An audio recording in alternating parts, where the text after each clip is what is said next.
Bu, lanjut lagi. Tadi kalau kita terakhir membahas tentang bendera-bendera dari anggota-anggota ASEAN, ini sebenarnya sama sih, Ibu menampilkan nama-nama awal dari pendiri-pendiri ASEAN.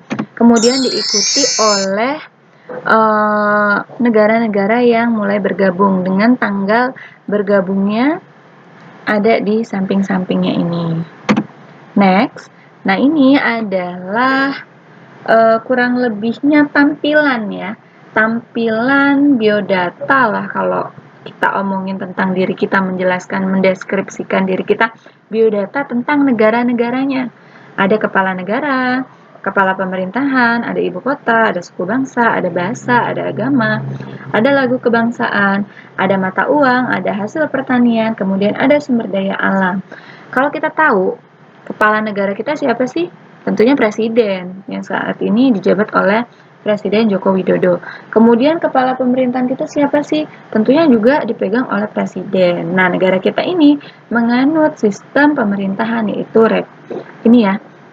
negara republik.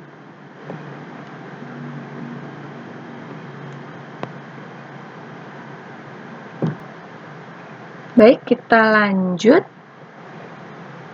Setelah Indonesia, ini yang kedua ada negaranya Upin Ipin. Ya, betul Malaysia. Jadi kurang lebihnya Malaysia ini agak sedikit berbeda. Kenapa? Karena dia negara Melayu. Gitu ya. Bahasa Upin Ipin sebenarnya hampir sama dengan kita, tapi dia lebih kepada condongnya ke Melayu. Nah, dia dipimpinnya oleh Sultan, bukan oleh presiden, dan kepala pemerintahannya ini dipimpin oleh Perdana Menteri. Negara ini menganut sistem pemerintahan yaitu monarki konstitusional. Dia sistemnya kerajaan kan monarki, namun dia juga patuh kepada aturan hukum yang berlaku atau konstitusi atau undang-undang. Nah, negara selanjutnya ini hampir sama ya. Benderanya dengan negara kita, bedanya hanya ada bulan bintang. Ini negara Singapura. Ini sama dengan negara kita, namun kepala pemerintahnya dipegang oleh Perdana Menteri. Ini sistemnya juga republik. Lanjut ada Filipina. Nah, ini sama dengan Singapura dengan Indonesia. Kepala negara dan kepala pemerintahannya dipimpin oleh presiden dan menganut sistem pemerintahan republik. Kurang lebih jika kalian memperhatikan di bagian sumber daya alam, baik itu di wilayah Indonesia, Singapura, kemudian Malaysia, dan ini ada Filipina, itu kurang lebih itu memang sangat kaya akan baik itu dia tambangnya, baik itu dia pertaniannya, karena memang kita tadi letaknya di cincin emas atau ring of fire. Nah, ini negara selanjutnya Thailand ya, Bangkok. Ibu kotanya Bangkok karena hampir mirip burung Garuda, kemudian ada candi-candinya karena di Bangkok juga banyak candi ya. Agamanya kurang lebih ada Buddha, ada Islamnya juga sih. Kemudian kepala negaranya ini berbeda dengan Indonesia karena dia yang memegang pemerintahannya itu Perdana Menteri, tapi kepala negaranya adalah raja atau tadi itu di Malaysia Sultan. Nah, ini sama. Dia sistemnya monarki konstitusional. Next. Nah, ini ada Brunei Darussalam karena kalau dilihat di lambang negaranya ini ada tulisan-tulisan Arab. Nah, Brunei ini adalah negara Islam ya, Nak ya. Jadi dia dipimpinnya oleh sultan. Sultan ini sebutan untuk raja tapi dia Islam, seperti wilayah Malaysia. Nah, ini sumber daya alamnya paling banyaknya ada pertanian sama sumber daya alam di mineralnya atau di tambangnya.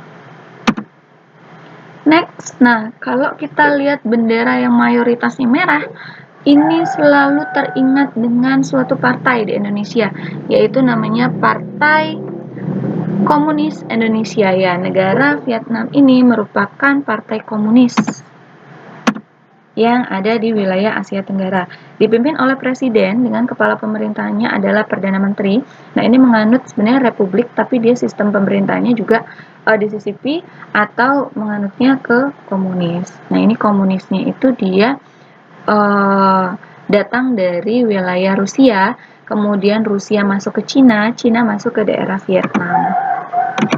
Lanjut ada Myanmar. Nah, Myanmar ini sama seperti Indonesia dan negara-negara republik lainnya.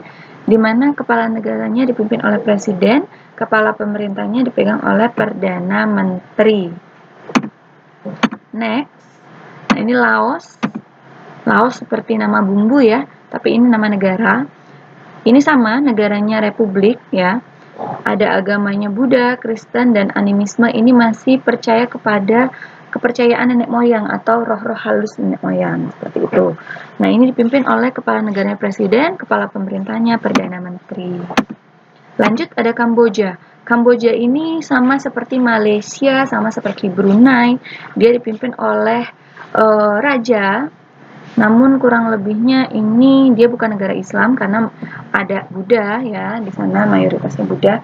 Makanya dia ini ada seperti candi-candi Buddha di lambang benderanya, dan kepala pemerintahan dipegang oleh Perdana Menteri. Ini menganut sistemnya bukan republik, tapi monarki konstitusional.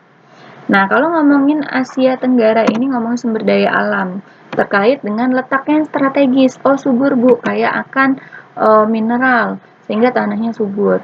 Nah, ini karena letak kita juga ada diapit ya oleh dua samudra, kemudian merupakan jalur perlayaran, letaknya sangat strategis. Kemudian ada hutan. Kita itu negaranya kurang lebihnya wilayahnya itu kaya akan hutan-hutan, pegunungan, karena memang tanahnya itu, struktur tanahnya itu yang subur. Kemudian ada laut, kita ini negara kepulauan kalau Indonesia menyebut. Nah, negara-negara Asia Tenggara lainnya itu juga negara, sebagian besarnya adalah negara kepulauan yang menyimpan berbagai potensi utama di bidang perairan atau laut tersebut. Kemudian ada tanah. Nah, tadi ngomongin hutan. Kalau hutannya subur berarti tanahnya juga subur. Kemudian ada bahan mineral atau bahan tambangnya. Nah, ini ada bahan tambangnya memang sangat banyak ya, melimpah untuk di wilayah Asia Tenggara. Kurang lebihnya ada di Malaysia, Indonesia, dan Brunei Darussalam. Penduduk, kalau ngomongin penduduk di wilayah Asia Tenggara, nah ini jumlah penduduk negara terbesarnya, jumlahnya sekian, ada di Indonesia. Kemudian ada di Timor, ini adalah jumlah penduduk terendah ya. Kemudian ada terpadat, ini ada di wilayah Singapura. Sedangkan kalau penduduk semua Asia Tenggara ini, menurut survei penduduk tahun 2004, ini ada sekitar 500 sekian. Nah, ini kurang lebih paparan survei penduduk di wilayah-wilayah Asia Tenggara. Nah, ini kalau ngomongin ini terkait dengan ras ya, atau dia suku. Dia keturunan mana sih? Kurang lebihnya di wilayah Asia Tenggara ini ada yang tinggalnya di perdesaan, ada juga yang tinggalnya di wilayah perkotaan. Nah, ini presentasenya. Kemudian kalau ngomongin etnis, ada namanya ras khusus atau campuran. Ada ras kulit putih atau Kaukasoid. Ini ada, nak. Percampurannya dia itu tuh datangnya dari Eropa, dia kemudian masuk ke wilayah Asia. Kemudian ada Mongoloid. Nah, kalau Mongoloid ini ras asli seperti di wilayah Asia karena kulitnya itu cenderung kuning ke sawo atau sawo matang, matanya sipit, kemudian rambutnya hitam, bola matanya juga warnanya hampir hitam. Kemudian ini ras Negroid ini ada tersebar di berbagai wilayah di masing-masing negara di wilayah Asia Tenggara. Nah, ini ada penduduk asli sebenarnya yang mendiami wilayah Asia Tenggara, yaitu ada bangsa Melayu, Negrito, dan bangsa Thai. Nah, ini mendiami wilayah Thailand ya kalau Thai. Kemudian ada penduduk pendatang, dia bisa datang dari Cina, India, Arab, Eropa, Amerika. Nah, kalau Eropa dengan Amerika ini rasnya ras kulit putih. Mereka datang pertamanya itu awal mulanya berdagang. Kemudian mereka ada yang menetap dan menikah dengan penduduk sekitar. Oke, Ibu lanjut lagi nanti.